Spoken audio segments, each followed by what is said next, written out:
Je vous salue dans le nom précieux de notre Seigneur et Sauveur Jésus-Christ.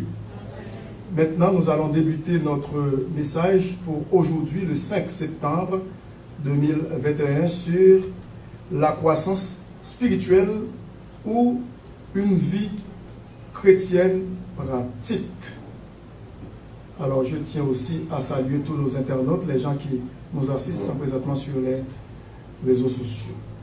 Je fais la lecture qui débute dans Actes chapitre 2 à partir du verset 36 au verset 47. Je vais lire pour vous. Que toute la maison d'Israël sache donc avec certitude que Dieu a fait Seigneur et Christ ce Jésus que vous avez crucifié. Après avoir entendu ce discours, ils eurent le cœur vivement touché et ils dirent à Pierre et aux autres apôtres, « Hommes, frères, que ferons-nous » Pierre leur dit, « Repentez-vous et que chacun de vous soit baptisé au nom de Jésus-Christ pour le pardon de vos péchés et vous recevrez le don du Saint-Esprit. Car la promesse est pour vous, pour vos enfants et pour tous ceux qui sont au loin, en aussi grand nombre que le Seigneur notre Dieu les appellera. » Et par plusieurs autres paroles, il les conjurait et les exhortait, disant, « Sauvez-vous de cette génération perverse. » Ceux qui acceptèrent sa parole, écoutez ça très bien, versets 41 et 42, ceux qui acceptèrent sa parole furent baptisés. Et en ce jour-là, le nombre des disciples s'augmenta d'environ 3000 âmes. Ils persévéraient dans l'enseignement des apôtres, dans la communion fraternelle, dans la fraction du pain et dans les prières. La crainte s'emparait de chacun et il se faisait beaucoup de prodiges et de miracles par les apôtres. Tous ceux qui croyaient étaient dans le même lieu et ils avaient tout en commun. Ils vendaient leurs propriétés et leurs biens et ils en partageaient le produit entre tous selon les besoins de chacun. Ils étaient chaque jour tous ensemble assidus au temple. Ils rompaient le pain dans les maisons et prenaient leur nourriture avec joie et simplicité de cœur, louant Dieu et trouvant grâce auprès de tout le peuple. Ensemble, et le Seigneur ajoutait chaque jour à l'Église ceux qui étaient sauvés. Merci, vous pouvez vous asseoir. La vie chrétienne pratique ou la croissance spirituelle de l'Église. Ici, il est question d'une moisson d'âme. C'était la plus grande moisson de l'époque, la première grande moisson de l'époque, avec les disciples de Jésus-Christ qui a pour chef de file Pierre, l'apôtre Pierre. Cela est arrivé, c'est au jour de la Pentecôte. Lorsque nous regardons le chapitre 2 d'Actes, nous voyons qu'il y avait un événement tout à fait merveilleux et qui s'était produit au jour de la Pentecôte. C'était la descente du Saint-Esprit. Parce que Dieu avait promis d'envoyer le Saint-Esprit. Et c'est ce qui est arrivé, c'est ce qui a été fait. L'apôtre Pierre, debout devant la foule, eh bien, prononça son discours sur de l'évangile, sur Jésus-Christ. Et puis l'apôtre Pierre parle en des termes clairs pour faire comprendre une petite histoire du judaïsme, de l'arrivée de Jésus-Christ le Messie. Et lorsque nous regardons au verset 22, « Hommes israélites, écoutez ces paroles. Jésus de Nazareth, cet homme à qui Dieu a rendu témoignage devant vous par les miracles, les prodiges et les signes qu'il a opérés par lui au milieu de vous, comme vous le savez vous-même. Cet homme livré selon le dessein, arrêté selon la prescience de Dieu. Vous l'avez crucifié, vous l'avez fait mourir par la main des impies. Dieu l'a ressuscité en le délivrant des liens de la mort parce qu'il n'était pas possible qu'il fût retenu par elle. » Et puis il continuait, disait beaucoup de choses. Et puis pour conclure son message, eh bien, il termine au verset 36 que toute la maison d'Israël sache. C'était la conclusion de son message, le jour de la Pentecôte. Que toute la maison d'Israël sache, donc avec certitude. avec certitude que Dieu a fait Seigneur et Christ, ce Jésus que vous avez crucifié. Lorsque l'auditoire a entendu ces paroles accusatrices, il dit au verset 37, après avoir entendu ce discours, ils eurent le cœur vivement touché. C'est la réaction des gens qui, après avoir entendu, écouté le message de l'évangile, il dit que le message a pénétré leur cœur, a fait déjà un travail dans leur cœur, dans leur vie. Et ces gens ne peuvent en aucune façon rester différents. Et c'est pour cette raison que la parole de Dieu nous dit, après avoir entendu ce discours, ils eurent le cœur vivement touché et ils dirent à Pierre. C'est une question qu'ils posent à Pierre qui apportait le message et aux autres apôtres qui accompagnaient l'apôtre Pierre. Hommes frères, que ferons-nous devant une telle prédication? Quelle réaction? Qu'est-ce que nous devons faire?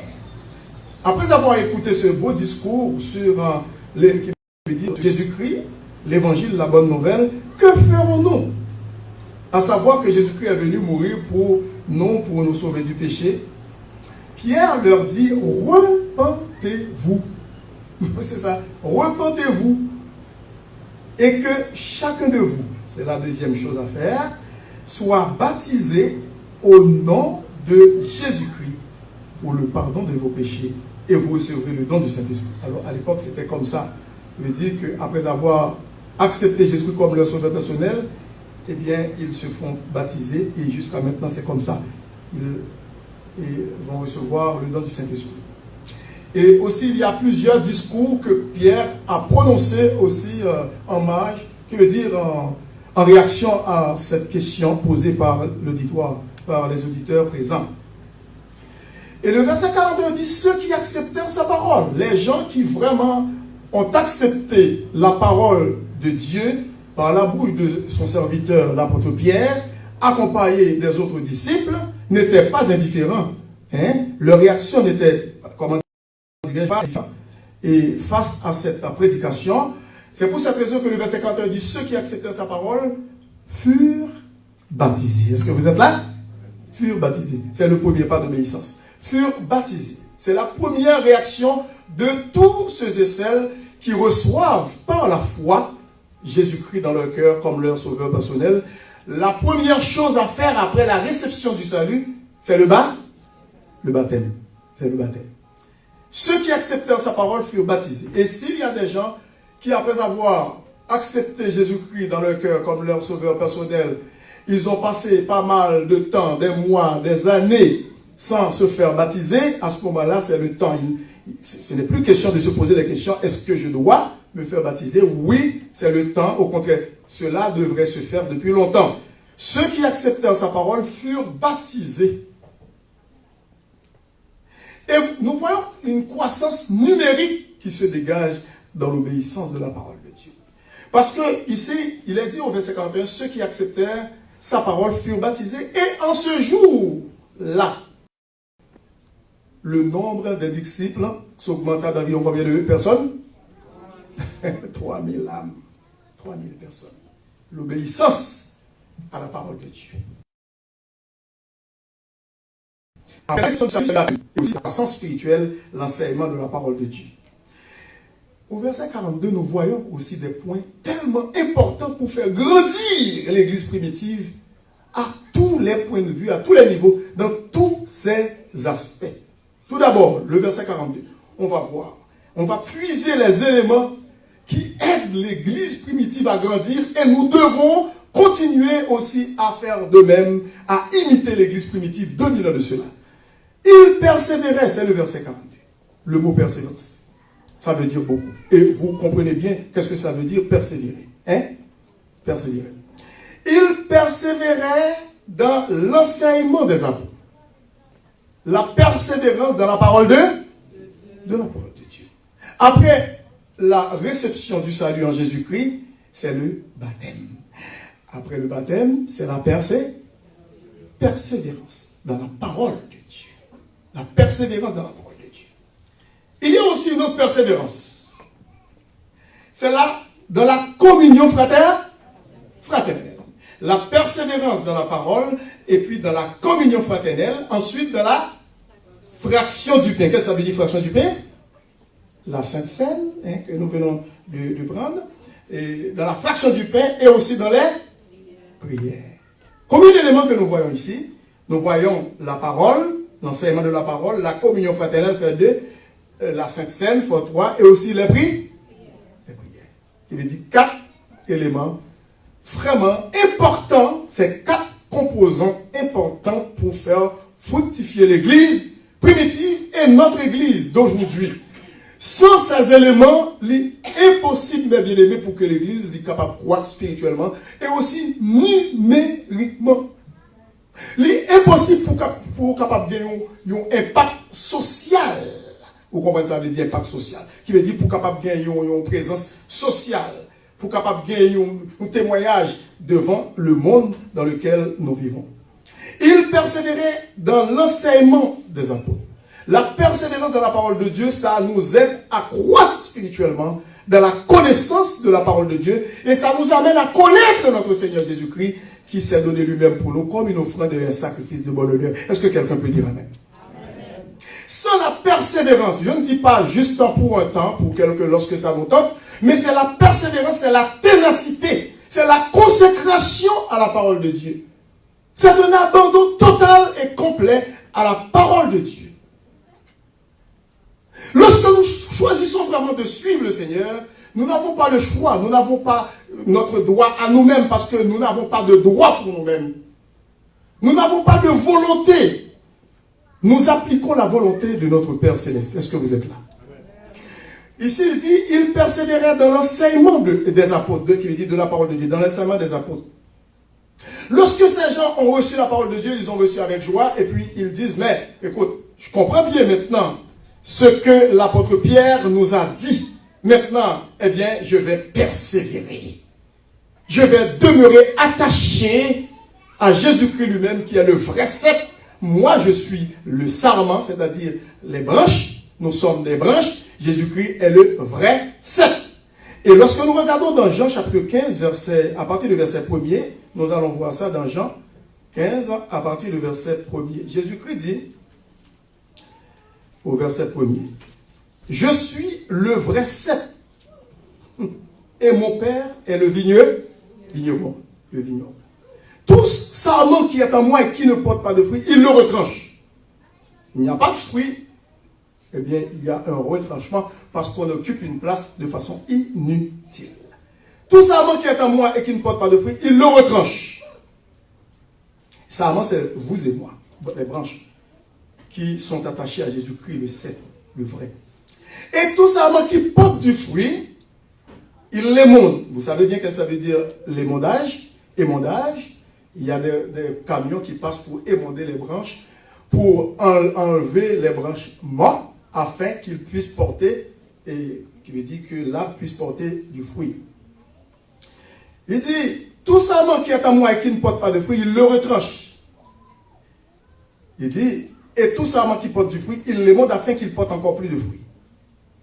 Le verset 4 dit, demeurez en moi, et je demeurerai en vous. Qui veut dire c'est une relation dans les deux sens et non pas à sens unique. Comme le sarment, et qui veut dire la branche, comme le sarment ne peut de lui-même porter du fruit, s'il ne demeure attaché au cep, ainsi vous ne le pouvez non plus si vous ne demeurez en moi, dit Jésus. Le verset 5, je suis le cep, vous êtes les sarments, il le répète, parce que c'est tellement important. Celui qui demeure en moi et en qui je demeure porte beaucoup de fruits. Car sans moi, vous ne pouvez que... Comment? Rien faire. Lorsque nous regardons le verset 6, il dit, si quelqu'un ne demeure pas en moi, il est jeté dehors. Voilà. Comme le sarment, et il sèche, puis on ramasse les sarments, on les jette au feu et il brûle. Le verset 7, pour marcher dans la volonté de Dieu, eh bien, pour recevoir ce dont vous avez besoin, pour que nous puissions bénéficier de ces bénédictions, si vous demeurez en moi et que mes paroles demeurent en vous, demandez ce que vous voudrez et cela vous sera accordé. Écoutez, c'est un secret. Si vous demeurez en moi et que mes paroles demeurent en vous, demandez ce que vous voudrez. Bien entendu, selon sa volonté, des choses selon sa volonté. et cela vous sera accordé. Pour terminer, parce qu'il est déjà passé 1 heure, presque 1h03, 4, il est dit ici au verset 42, il persévérait dans l'enseignement des apôtres. C'est la persévérance de la parole de Dieu. Il persévérait dans la communion fraternelle. Qui veut dire qu'ils avaient une très bonne communion fraternelle entre eux. Et c'était une communion véritable, authentique. Est-ce que vous êtes là? Vous savez ce que ça veut dire une communion authentique? Sans hypocrisie. Voilà. Amen? C'est ça. Authentique. Quand il est question d'authenticité, c'est l'original qu'on veut vous expliquer. Qui veut dire l'original, c'est authentique. Or, ce document est authentique. Il a été authentifié. Ce qui veut dire, c'est l'original. Même lorsque vous faites une autre copie, mais il faut qu'on authentifie pour dire copie conforme à l'original. Il persévérait dans l'enseignement des apôtres, dans la communion fraternelle, dans la fraction du pain, qui veut dire dans la Sainte Seine, et dans les prières. Et pour terminer, grâce à ces éléments, l'Église puisse grandir de façon phénoménale et les gens avaient la crainte de Dieu parce que le verset 53 dit la crainte s'emparait de chacun. Et qu'est-ce qui se faisait? Et il se faisait beaucoup de prodiges et de miracles par les apôtres. Et puis le verset 46 dit ils étaient chaque jour tous ensemble. Je comprends bien, ce n'est pas facile pour notre pays industrialisé ici à l'époque. En 2000 ans de cela, ce n'était pas comme ça, comme de nos jours. Ils étaient chaque jour tous ensemble, assidus. Vous savez bien ce que veut dire assidu, assiduité, persévérance, ténacité. Toujours la même chose. Ils étaient chaque jour tous ensemble, assidus au temple. Ils rompaient le pain dans la maison, c'est la communion fraternelle, la fraction du pain aussi, et prenaient leur nourriture avec joie. Amen. Et simplicité de cœur. Avec joie. Pas avec tristesse. Et puis le verset 47 dit, louons Dieu. Une église qui croit dans la grâce de Jésus-Christ, qui marche de façon triomphante, victorieuse, dans la sanctification, dans l'amour, dans la charité de Christ, dans l'humilité, dans la victoire. C'est une église vraiment qui marche selon la volonté de Dieu. Louons Dieu et trouvons grâce auprès de tout le peuple. Qu'est-ce que le Seigneur a fait? Ce n'est pas vous et moi qui le font. Il dit, et le Seigneur ajoutait à l'église chaque jour ceux qui étaient sauvés. Et non pas des gens qui sont perdus, mais ceux qui étaient sauvés, parce que Jésus-Christ sait qui il va chercher pour faire partie de cette église authentique. Est-ce que vous êtes là? Si vous voulez vraiment avoir une église comme telle, comme l'église primitive à l'époque, ça apprend le verset 42. C'est la persévérance dans la parole de Dieu, dans la communion frère,